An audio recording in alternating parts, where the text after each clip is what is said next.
E nós voltamos agora com os nossos comentaristas, o filósofo Luiz Felipe Pondé, professor da FAAP, diretor do Laboratório de Política, Comportamento e Mídia da PUC, e com a infectologista do Instituto Emílio Ribas e do Hospital e Maternidade Santa Joana, Rosana Richman. Boa noite, doutora Rosana. Seja bem-vinda. Obrigada. Boa noite, Pondé. Boa noite. Desmatamento, queimadas, polêmicas e acordos comerciais em risco. O ano de 2020 foi marcado por tragédias e incertezas no meio ambiente para o Brasil. Especialistas dizem que os impactos serão sentidos por muito tempo, como mostra a reportagem especial de Vanessa Lorenzini.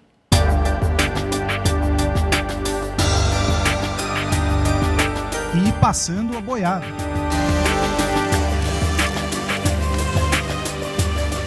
O desmatamento da Amazônia cresceu quase 10% em apenas um ano. E quando acaba a saliva, tem que ter pólvora. O Pantanal já tem o pior outubro da história em número de focos de incêndio. O Brasil em chamas. Quase um terço do Pantanal foi consumido pelo fogo este ano. Biólogos, veterinários e voluntários se juntaram aos órgãos públicos na linha de frente do combate aos focos de incêndio e resgate aos milhares de animais mortos e feridos. O desmatamento na Amazônia foi outro destaque em 2020. Os últimos números do INPE, o Instituto Nacional de Pesquisas Espaciais, mostram que entre agosto de 2019 e julho de 2020 foram devastados cerca de 11 mil quilômetros quadrados de floresta, aumento de 9,5% em relação ao período anterior. O Brasil está regredindo 50 anos. Bom, eu acho que foi um dos anos mais desastrosos da história do meio ambiente. A Covid-19 se espalhou pelo mundo. A razão, a ação destrutiva do homem contra a natureza, segundo esse pesquisador da USP. A Covid-19, o coronavírus 2, ele se originou, muito possivelmente, os estudos científicos ainda não são 100% conclusivos, mas ele se originou na China, por uma perturbação ecológica da vida de uma espécie de morcego. Nós temos que acabar com o tráfico de animais selvagens, nós temos que acabar com o desmatamento e a degradação das florestas tropicais do planeta. Se nós não fizermos isso, nós vamos gerar uma pandemia a cada mês. O Ministério do Meio Ambiente anistiou desmatadores da Mata Atlântica e permitiu que áreas de preservação permanente devastadas até 2008 fossem regularizadas, por exemplo, para a agropecuária. Depois de uma ação do Ministério Público em junho, o ato foi revogado. Nós estamos queimando, talvez, a história do Brasil de uma forma muito mais grave. Quem passou pelos ciclos econômicos da Mata Atlântica, que reduziu essa floresta de maior biodiversidade do planeta a 10% da área original, não poderia fazer mais os mesmos erros, não com as informações que a gente dispõe hoje.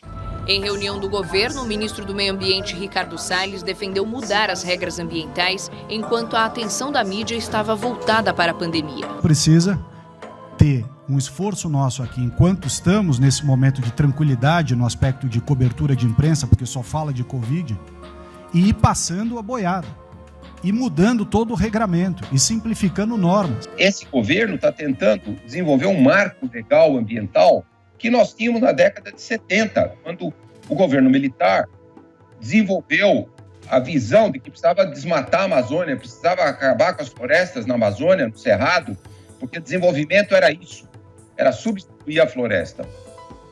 Século XXI, essa visão não existe mais no mundo. O vice-presidente Hamilton Mourão reativou o Fundo Amazônia e tirou Salles do comando. O comitê, que tinha sido extinto pelo governo federal em 2019, orienta a aplicação de recursos doados por países como a Noruega e a Alemanha. obviamente, isso entra em conflito com a estratégia de destruição dos biomas brasileiros sendo implementada pelo atual governo. Então, por essa razão, é que o Fundo Amazônia foi paralisado, o Fundo Amazônia teve a sua governança comprometida e o Fundo Amazônia tem muitos bilhões de reais esperando para serem aplicados na preservação da floresta amazônica. Começaram as reações.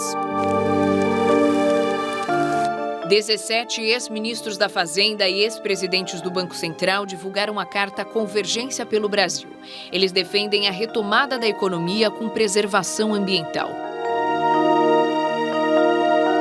Os 3 maiores bancos privados do país, Itaú, Santander e Bradesco, fizeram um plano integrado que prevê conservação ambiental, investimento em infraestruturas sustentáveis e garantia dos direitos básicos da população da região amazônica. E não foi por falta de aviso. Este ano, o Brasil recebeu alertas sucessivos para o risco do país afastar investimentos estrangeiros e perder espaço no mercado internacional por conta da atual política ambiental do governo federal. A falta de controle das queimadas, o desmatamento e as tentativas de mudança da legislação ambiental são mal vistos no exterior.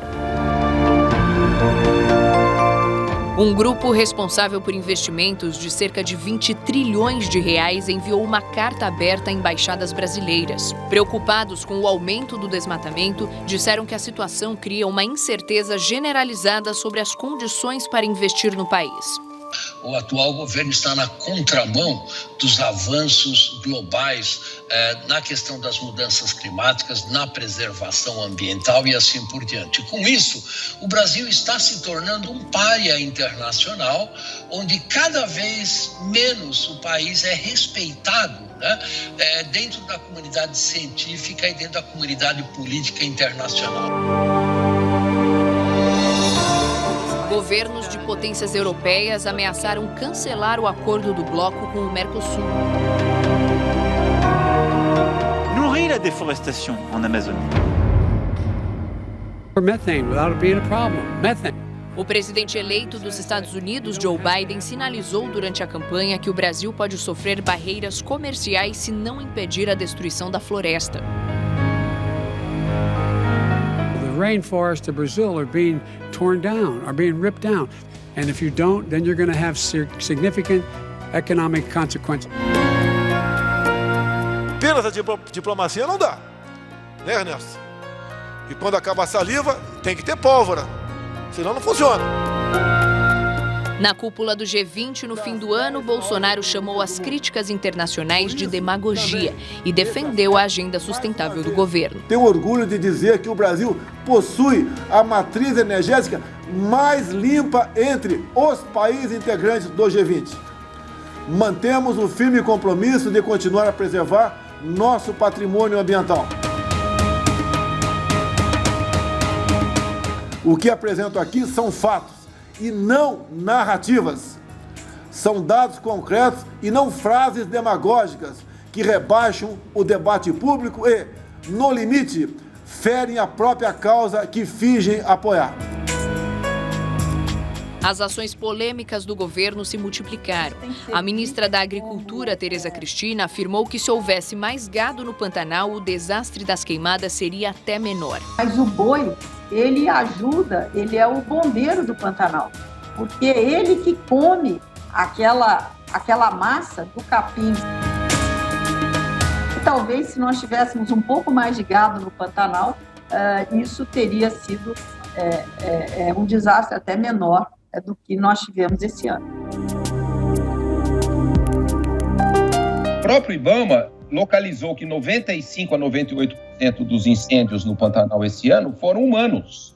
Então não adianta nada o bombeiro lá.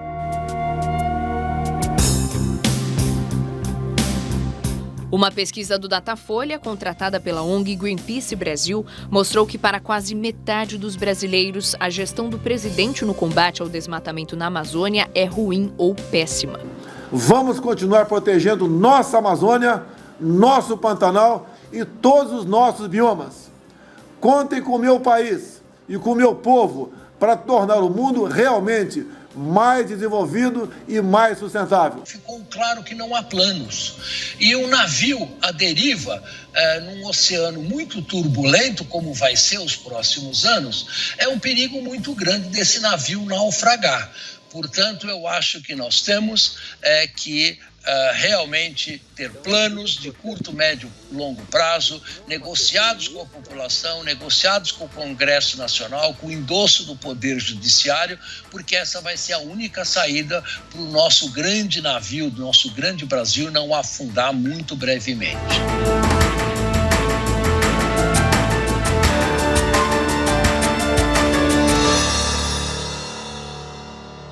Pondé, a chance desse grande navio não naufragar, o poder público vai encontrar uma saída para reverter esse quadro do meio ambiente?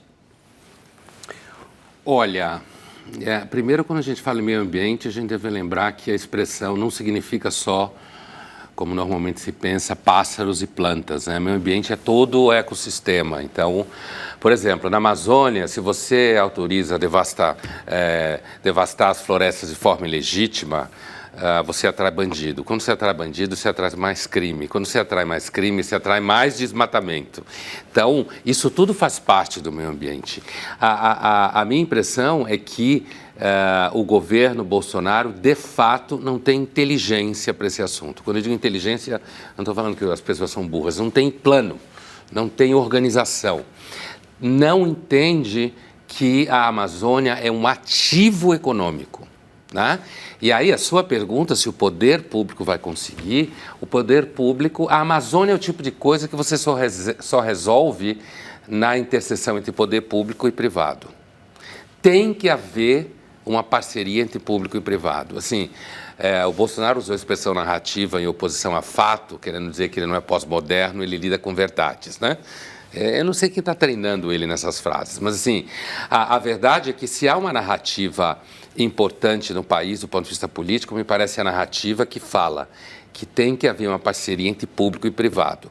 No caso da Amazônia, o privado especificamente, eu entendo como sendo o próprio agronegócio. Ao invés de pensar o Pantanal e a Amazônia como alguma coisa a serviço meramente do gado, ou seja lá do que for, a Amazônia ela tem que ser pensada como um ativo do próprio agronegócio. Enquanto o agronegócio não vê a Amazônia como um ativo dele, o Estado sozinho não consegue. É muito grande. A área é muito grande, não tem gente, não tem equipamento, não tem dinheiro, certo?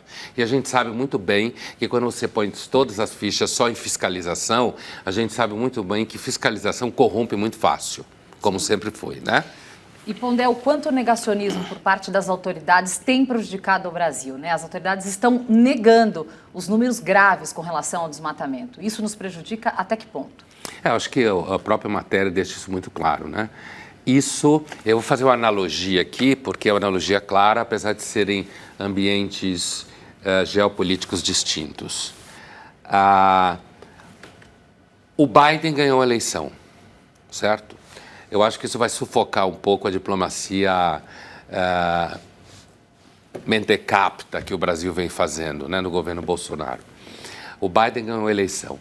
O Biden, nesse trecho que ele apareceu... 29 de setembro. Né, 29 de setembro, ele está dizendo o seguinte, olha, se vocês continuarem, eu fui eleito, e vocês continuarem, no Brasil, continuar a tratar o governo brasileiro, claro que não é o povo todo, tratar a Amazônia do jeito que está tratando, vocês podem sofrer sanções. Ou seja, o Biden estava dizendo, vocês podem cair num lugar semelhante ao do Irã, certo? Por razões distintas. O Irã, pela suspeita forte de que alimenta terrorismo, que muita gente tem, ele nega, né?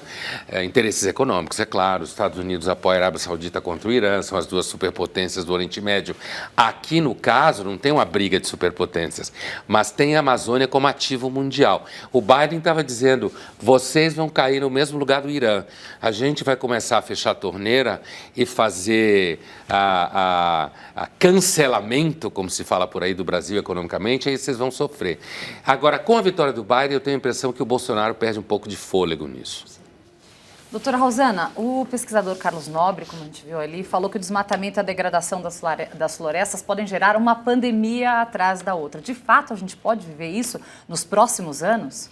Sim, né? A gente sabe que as zoonoses, que são aquelas doenças que têm a ver com o contato e a miscigenação, vamos dizer assim, de vírus e micro-organismos entre os animais, em especial animais silvestres, e ele deu o exemplo do morcego, lá como tudo se originou, pelo menos o que a gente imagina da nova pandemia na China, com os vírus que nós temos. Então, os exemplos mais clássicos sempre foram, por exemplo, o vírus da gripe, o vírus influenza, tanto é que tem a gripe aviária, a gripe do porco, a gripe... Por quê? Porque existe essa possibilidade de um rearranjo viral e para nós ser um vírus totalmente novo e fazer o que fez, e a gente aprendeu esse ano o que é uma pandemia. Então, esse risco existe e, além disso, Karen, a gente não pode esquecer que, recentemente, nós passamos também por febre amarela.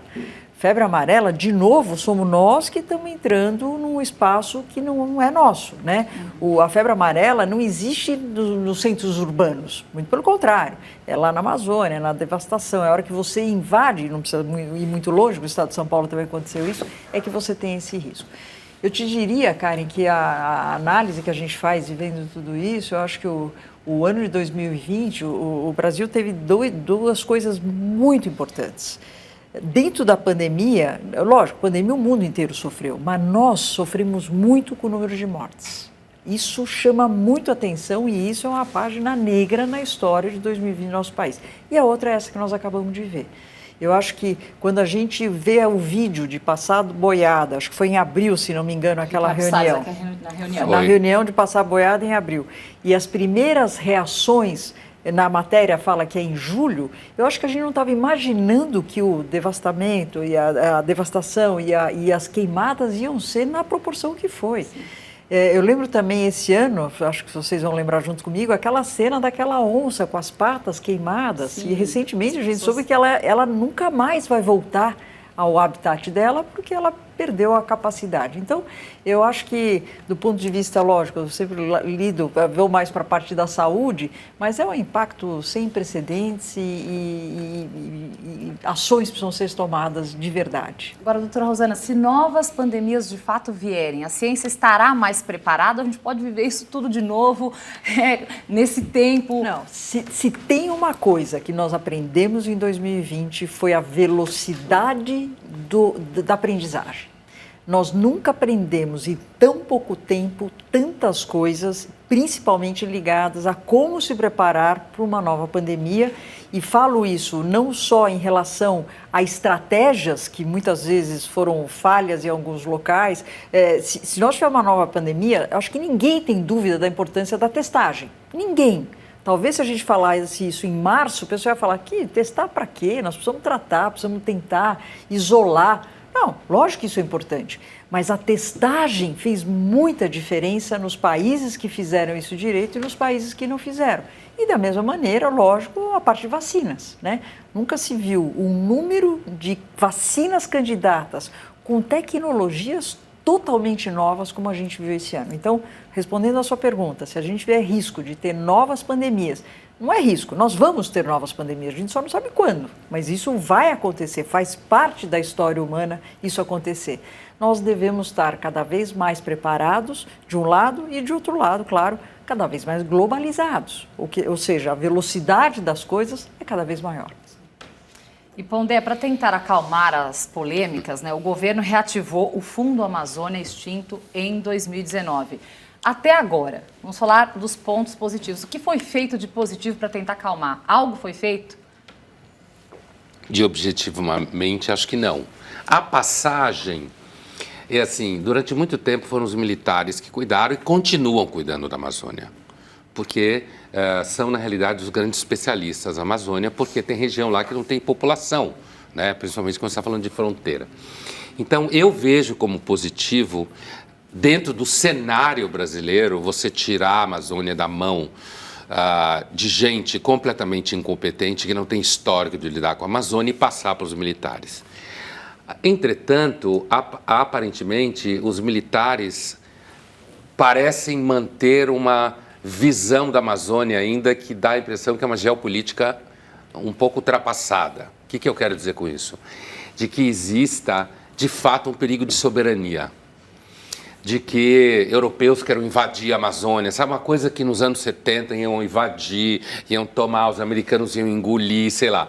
E o Bolsonaro sempre frisa, né, que as autoridades fingem apoiar, fingem se preocupar e na verdade não é isso. Na verdade, é esse discurso de que eles querem tomar a Amazônia. Eles não precisam tomar a Amazônia.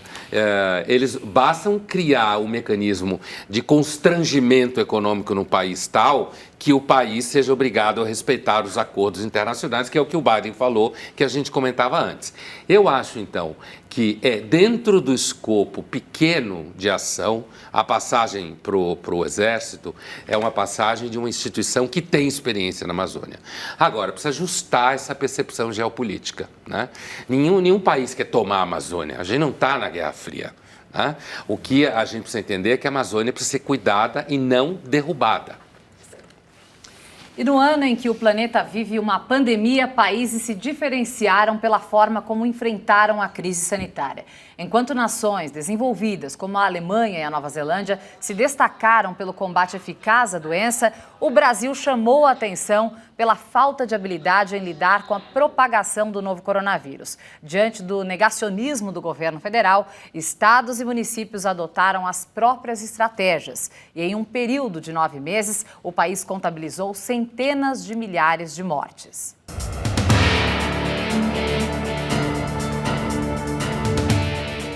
26 de fevereiro de 2020. O Brasil tem o primeiro caso positivo do novo coronavírus.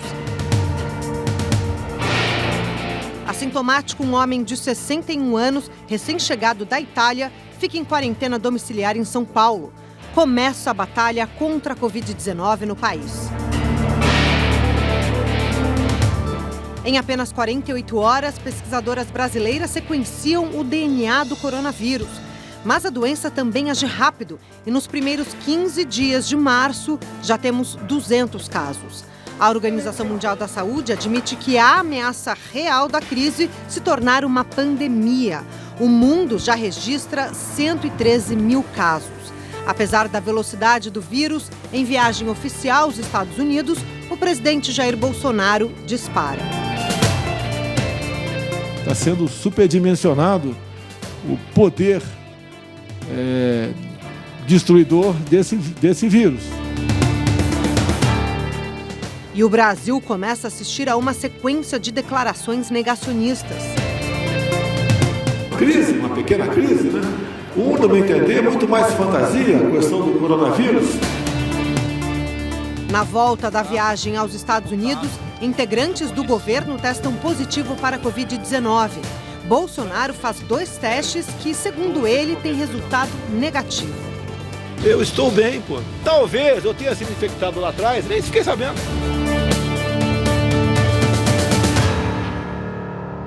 O Distrito Federal é a primeira unidade da federação a estabelecer medidas de distanciamento social. Escolas do país inteiro começam a fechar.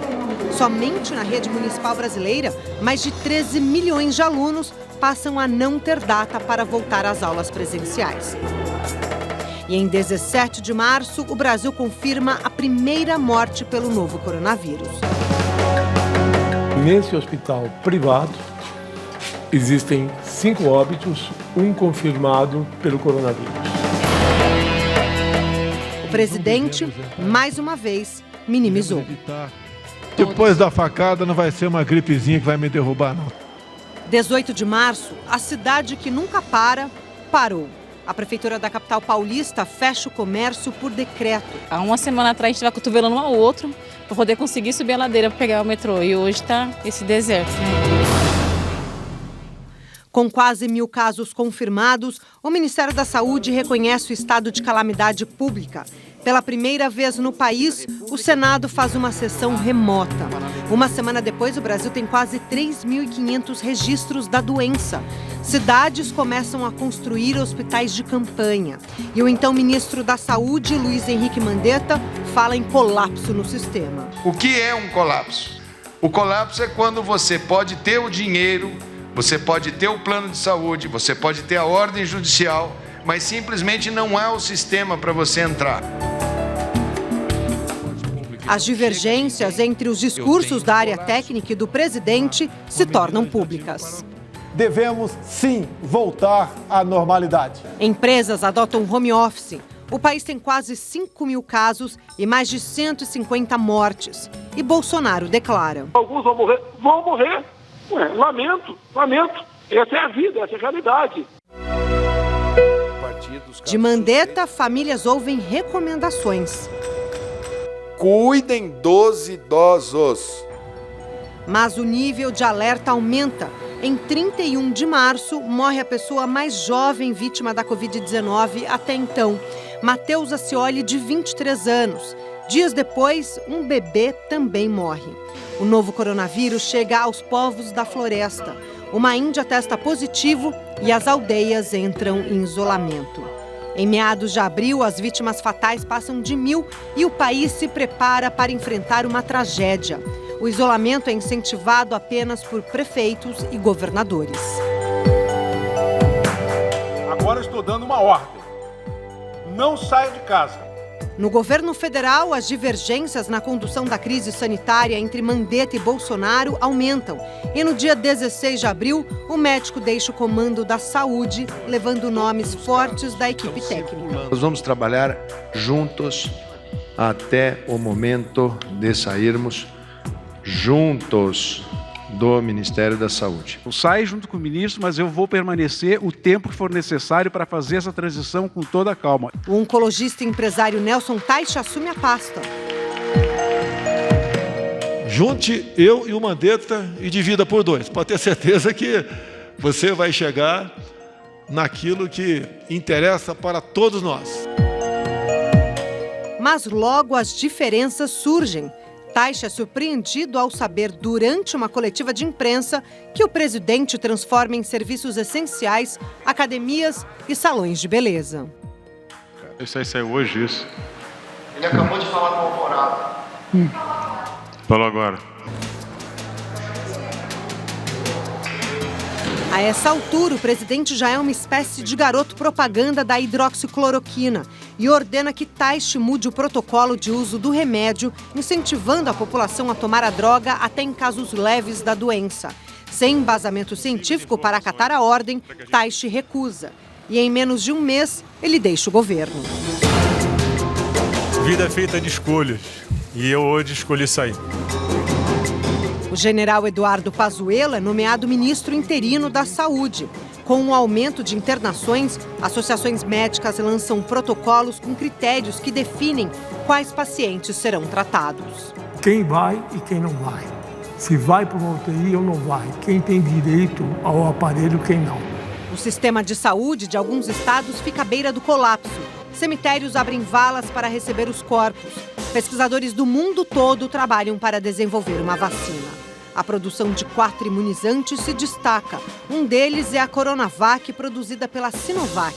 O laboratório chinês faz parceria com o Instituto Butantan de São Paulo e realiza testes no Brasil. Apesar dos esforços de milhares de médicos, no início de junho, o país atinge 30 mil mortes. E, mais uma vez, o presidente faz uma declaração. Se lamenta todos nós, mas é o destino de todo mundo. Em menos de 3 semanas, o país ultrapassa 1 milhão de notificações. O Ministério Público Federal passa a investigar o baixo investimento do governo federal nas ações de combate à pandemia. Uma das revistas científicas mais importantes do mundo, a Lancet, aponta Bolsonaro como a maior ameaça durante a crise. E daí? Lamento. Quer que faça o quê? Eu sou Messias, mas não faço milagre. Considerado o epicentro da doença no país, o Plano São Paulo está em operação e depois de mais de 2 meses de quarentena, o estado inicia a reabertura do comércio.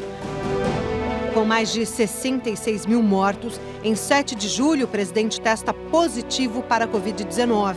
Mais de 100 políticos, empresários e amigos que estiveram com ele correm para fazer o teste da doença. Era como uma chuva, né? Vai atingir você, alguns não. A escalada da doença é assustadora. Em menos de um mês, o Brasil salta de 1 milhão de casos para 2 milhões. E a Organização Mundial da Saúde afirma que a situação no país é preocupante.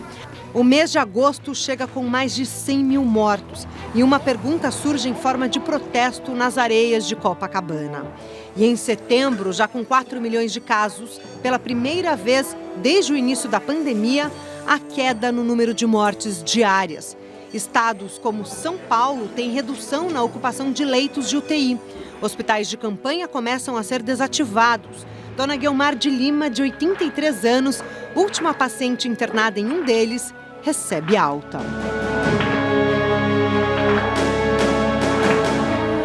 Outubro chega e apresenta tendência de redução nos casos novos diários. São Paulo passa a liberar parte das atividades presenciais nas escolas. A capital e outras 5 regiões do estado evoluem para a fase verde do plano que orienta a flexibilização da quarentena. Mas em poucas semanas, a curva de transmissão volta a subir. No dia 20 de novembro, o país ultrapassa a marca dos 168 mil mortes pela Covid-19 e se torna a terceira nação a ultrapassar 6 milhões de casos, atrás apenas de Estados Unidos e Índia.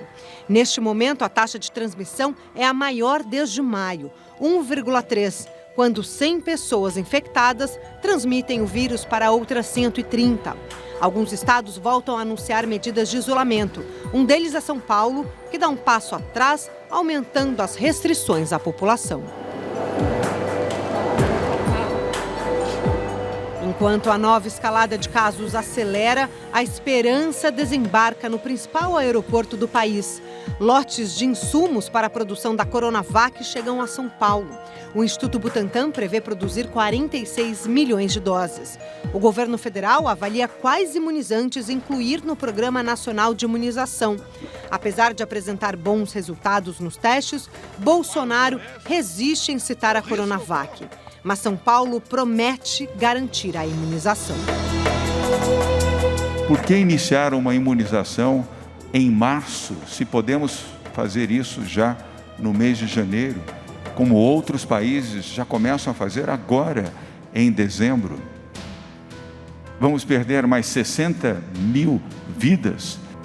Depois da pressão de estados, o Ministério da Saúde sinaliza que a vacinação contará com imunizantes de diferentes empresas, incluindo o do Instituto Butantan. Enquanto aguarda o início da campanha, o país ultrapassa 183 mil óbitos. Um ano de perdas, resiliência, coragem, medo, isolamento. 2020 mudou nossas rotinas, nossas vidas para sempre. Ainda temos mais perguntas do que respostas para esta crise. Mas diante do alerta constante de cientistas sobre o risco de novas epidemias, uma questão se tornou crucial. Quais lições esta pandemia vai deixar para o Brasil e para o mundo?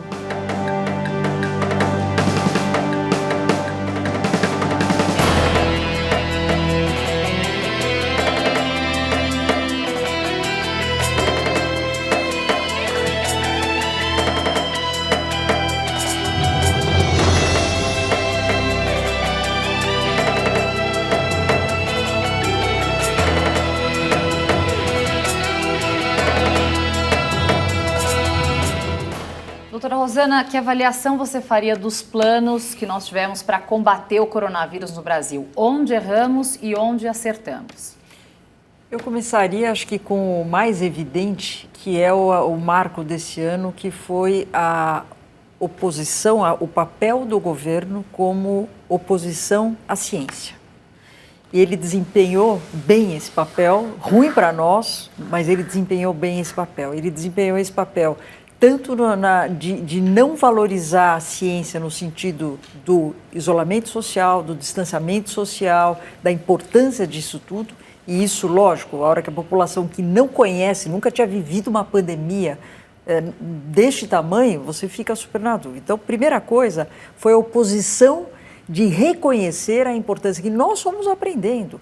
Se o Pondé me perguntasse em março se eu era a favor de todo mundo usar máscara, possivelmente ia falar que não, Pondé, porque a ciência não conhecia a transmissão desse vírus, a importância de você realmente deixar de ter essa transmissão através de gotículas.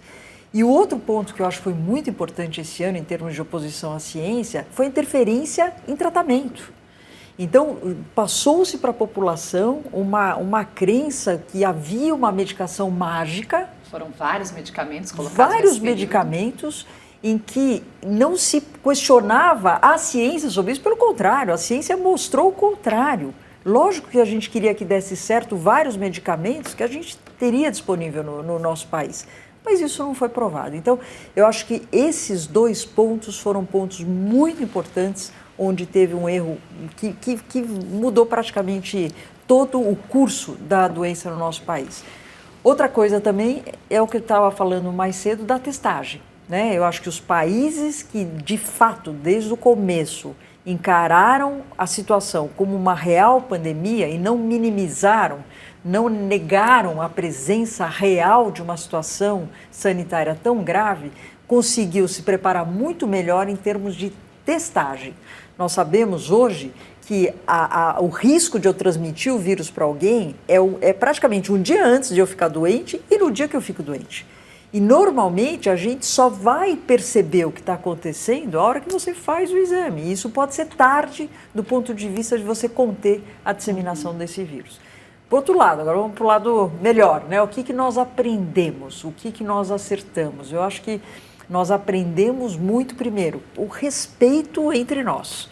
Tudo que eu fizer ou deixar de fazer, eu tenho um impacto direto na vida de quem convive comigo, quem trabalha comigo ou mesmo quem eu desconheço. Então, nesse aspecto, e principalmente lá no início, em março, quando fechou tudo, e fechou eu ia para o hospital em março, para o hospital aqui em São Paulo, era uma cidade fantasma, eu nunca tinha visto aquilo que a gente viu. Então, realmente, nessa hora, foi certo, acertamos para tentar evitar que fosse a explosão que foi, embora em muitos locais acabou, e o Manaus sempre o exemplo que a gente usa, acabou sendo essa catástrofe.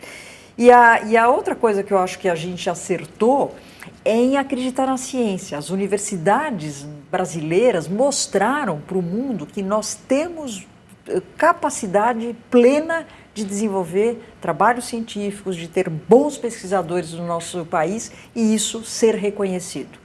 Outra coisa boa, a valorização do profissional da saúde. Nós, até 2020, nós fomos muito questionados. Quantas vezes o paciente chega para mim e fala, doutora, a senhora é a terceira que eu estou ouvindo, que eu já ouvi 3 opiniões, ou seja, falta de credibilidade. Então, de repente, a gente vê que aumenta também essa valorização ao profissional da saúde. Agora, doutora Rosana, vocês médicos, como você mesmo disse, tiveram que lidar com o desconhecido do dia para a noite. Acredito que nesse momento todos vocês estejam exaustos de tanto trabalhar, de tanto estudar, de tanto pesquisar, e estão tendo que lidar agora com uma nova alta de casos. Então, no momento que vocês acharam que talvez fossem descansar um pouco, vocês começam a ter que lidar com esse aumento e com mais problemas pela frente. Qual foi o momento mais difícil até agora em estar na linha de frente do combate à Covid-19? Karen, eu tenho certeza que são as perdas dos pacientes que a gente tem, lógico, dos amigos, etc., mas como médica dos pacientes. Você vê situações em que você se sente impotente em fazer alguma coisa, e isso principalmente mais no início, que a gente conhecia muito menos do manejo da doença. Nós continuamos sem uma medicação que mate o vírus de verdade, mas o manejo hoje do paciente a gente já entende muito melhor. Você sabe mais ou menos para que lado ele pode evoluir e em que horas você tem que tomar alguma atitude. Lá atrás não, era tudo muito escuro. Então isso gera uma insegurança para nós, só que essa insegurança eu não poderia passar para vocês, como pessoas normais da população. Então foi um dilema muito grande esse início, eu diria que abril, maio, junho, foram meses muito pesados. E lógico, do outro lado, eu sou esposa, eu sou mãe, então tem também a característica de você sair do hospital e estar lá o dia inteiro trabalhando e eventualmente colocar em risco as pessoas que estão com você pelo desconhecimento. Então, foi um ano de muita insegurança. Eu acho que a palavra que marcou esse ano foi insegurança em todos os aspectos, mas, por outro lado, um ano de muita reflexão e aprendizado para rever vários conceitos do nosso cotidiano. E falando em perdas, queria passar para o Pondé. Pondé, como a nossa repórter Maiana muito bem colocou, ela falou 5 palavras aqui, eu vou repetir exatamente como ela falou. Nós tivemos um ano de perdas, resiliência, coragem, medo e isolamento. Vamos esquecer de tudo isso um dia. Como é que a gente vai sair dessa pandemia? A gente vai esquecer ou a gente vai carregar essas perdas e todas essas dificuldades que nós estamos passando para sempre?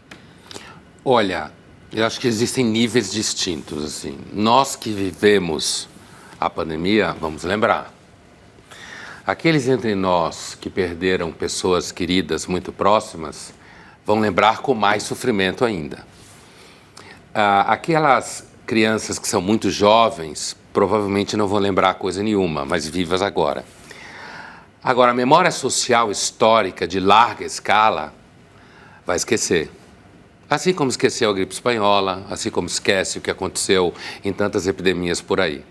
O que não significa que a gente vá esquecer a aprendizagem técnica, né? A gente assimila. Aliás, em momentos de grandes crises, tem 4 tipos de grandes crises que criam grandes transformações no mundo. Grandes guerras violentíssimas, como a gente já teve. Revoluções arrasadoras, como a chinesa e a russa, 2 exemplos, ou a francesa. Quando você tem uma dissolução completa do Estado e a sociedade entra em entropia, e grandes epidemias, ou pandemias, como a gente agora tem. Então, esses momentos você tende a ter grandes transformações, mas principalmente no âmbito técnico, de gestão e aprendizagem disso. Como agora falava a Rosana, por exemplo, em relação às vacinas, certo? Assim, a velocidade, né? Agora, do ponto de vista profundo do comportamento, como a gente fala na história de longa duração, se a gente olha para a história da humanidade, há um ano atrás, o grosso da população não tinha a mínima ideia do que era a gripe espanhola. Não significava nada, né? E agora provavelmente já não significa mais nada de novo, porque já passou a época dos comparativos, né? Então é muito provável que daqui 5, 6, 7, 8 anos também não vai se lembrar dessa pandemia. É claro, lembrar a memória social, cotidiana. Agora, a transformação no comportamento, eu também acho que, assim, em alguns casos, né, pessoas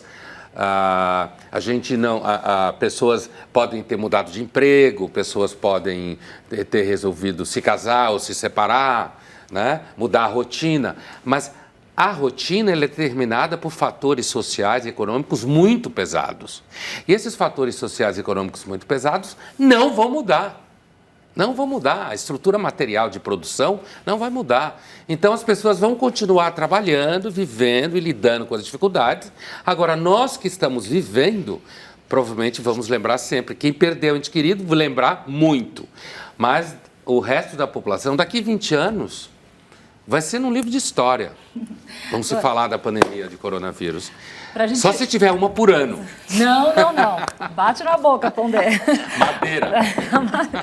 Agora, doutora Rosana, como é que a gente pode imaginar 2021? Qual a previsão para que todos os brasileiros estejam vacinados, para que as crianças voltem às aulas? O que a gente pode imaginar para o próximo ano? Olha, Karen, eu sou sempre otimista e vou continuar sendo, apesar de tudo. Eu acho que a perspectiva de vacinação no mundo, e não estou falando só do Brasil, mesmo que a gente comece um pouquinho mais atrasado pelo que a gente está percebendo, mas a perspectiva de fato de você ter uma resposta a essa pandemia, e a única resposta que existe a pandemias, a história mostrou isso, é a vacinação. Então, eu acho que eu faço um apelo aqui para que as pessoas, os brasileiros, realmente adiram às campanhas de vacinação, porque isso vai fazer a diferença. E não adianta você falar, não, eu vou esperar os outros vacinarem para depois eu ver se eu me vacino ou não. Não.